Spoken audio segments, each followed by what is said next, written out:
예. 여기는 여기는 익산 부성동 임대 아파트. 근데 굉장히 주변에 아파트가 많은 곳이라서 주차장이 항상 부족해요, 여기는. 그래서 이제 어제도 단지 내 주차하면서 내일 아침에 못 빠져나갈 가능성이 있겠구나. 이게 차가 이렇게 다닥다닥 되기 때문에 또 이렇게 비탈길이 있으면은 차의 무게를 벽돌이 견딜 수는 있지만 그것을 한 사람이 밀다가 사고가 나거든요. 그래서 채워놓을 수밖에 없고, 그러면 그 사람이 일어날 때까지는 빠져나갈 수가 없는 거예요. 그래서 이제 새벽 5시 반에 나가서 제 차를 뺄 수 없다라는 거를 발견하고 문자를 한 2개 보내놨어요. 일어나는 대로 연락을 달라. 집에서 책 보고 있다.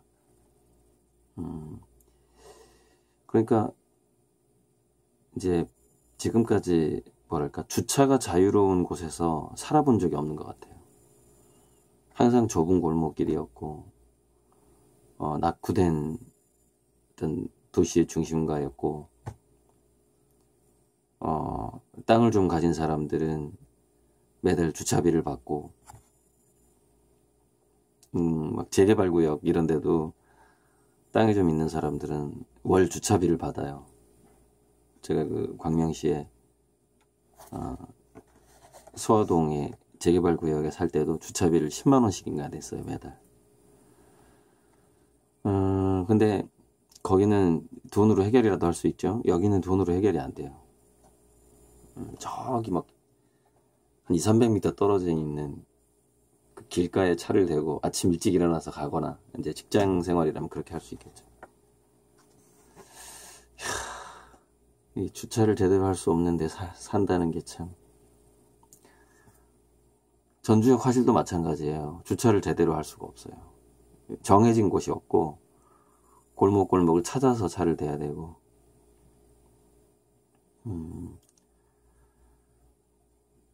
그래서 이제 이 자유가 억압이 되죠. 차를 이렇게 움직이지 못하는 상황이 오니까. 근데 어찌됐건 살다가 이렇게 이제 묶이게 되잖아요, 사람이. 실수든 뭐가 됐든. 이제 어제 차를 못 뺄 가능성이 있는 곳이구나 라는 걸 알면서도 집 가까이 차를 대고 싶잖아요. 근데 역시나 아침에 차가 빠져나갈 수가 없는 거죠. 그래서 그 덕에 이제 책을, 어제는 한나 아렌트에 대한 전기, 그런 책을 거의 봤고, 오늘 아침에는 이거를 생각의 기원이라고 다시 보니까 2번째 내가 보는 책이네요. 밑줄이 그어져 있어요. 그래서 저는 이제 제 책도 두뇌 사용 설명서도 이렇게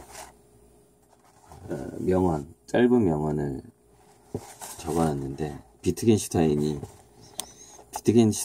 책 한 2권인가 사놨는데 대충 훑어보고 정독은 못했어요. 비트겐슈타인이 이해는 사실의 상상을 더하는 것이다. 그러니까 근데 상상이라는 것이 경험에서 나오게 되고 하다 보니까 이 세상 모든 사람들의 이해는 오해가 몇 %씩 다 들어가 있는 거죠. 그러니까 이해 자체는 오해인 거죠. 이런 이야기들 재밌고, 개념은 본질적으로 관점에 따라 표현된다. 이것도 마찬가지죠.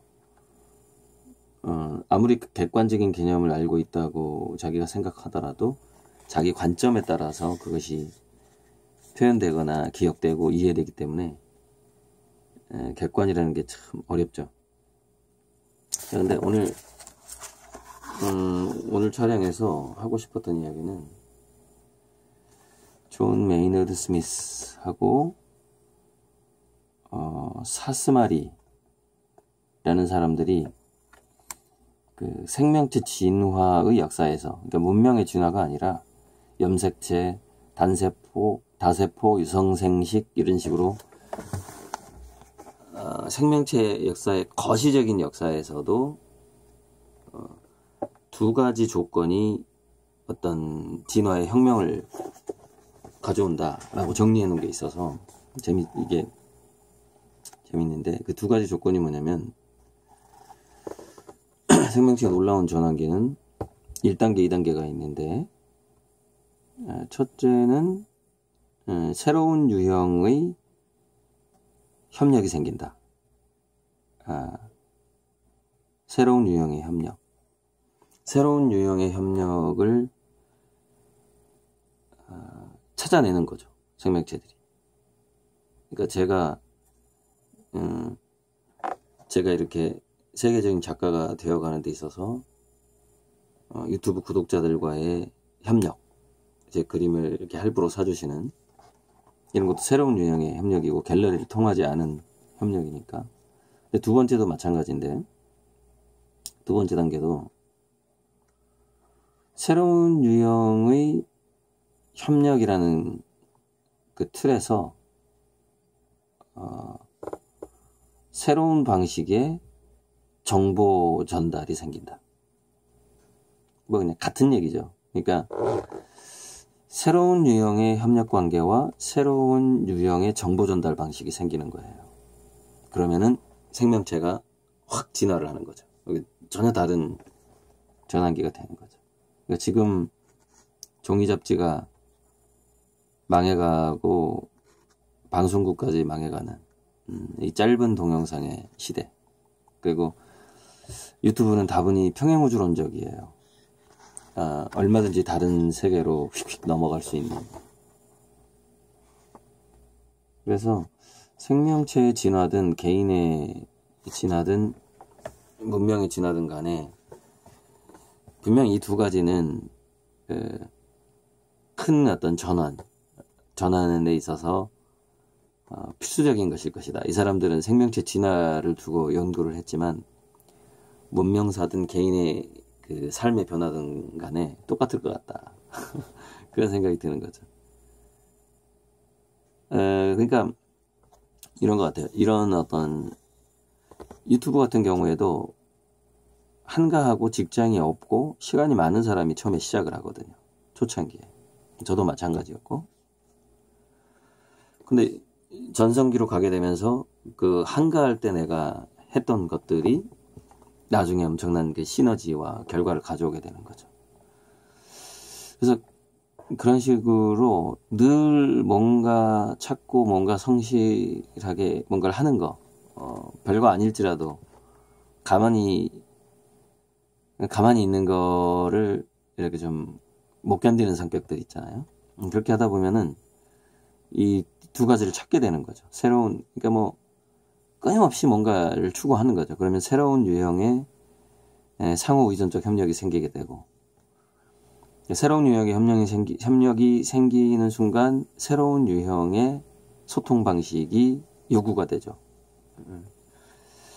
그래서 지금 이 유튜브하고 인공지능이 결합이 되게 되면은, 지금 유튜브는 그냥 채널이 많아졌다 이 정도, 그리고 댓글을 달 수 있다 이 정도죠. 그런데 유튜브에 지금도 인공지능 유튜브를 그 추천 동영상을 추천해 주는 게 인공지능이 하고 있죠. 근데 앞으로는 인공지능이 추천 영상을 할 뿐만이 아니라 이렇게 될 겁니다. 유튜브에 올라가 있는 모든 동영상을 편집하게 될 거예요, 인공지능이. 그래서 이렇게 이제 한국말이든 어떤 언어든 상관없어요. 그 유튜브 상에서 얘기하는 그 문장 자체가 단순한 인용이 아니라 뭔가 독특한 이야기를 자기가 찍어서 올려놔야 되는 것이죠. 그러면은 그 사람이 조용히 봐. 구독자가 얼마나 많으냐 하는 게 중요한 게 아니고, 어쨌건 인공지능은 뭐 구독자가 많은 사람 영상만 보는 게 아니거든요. 그래서 앞으로 유튜브를 시작할 사람들은 그 독창성과 생각의 깊이, 관점이나 개념의 어떤 성숙도나 독창성, 이런 것들에 깊이 있게 신경을 쓰게 된다면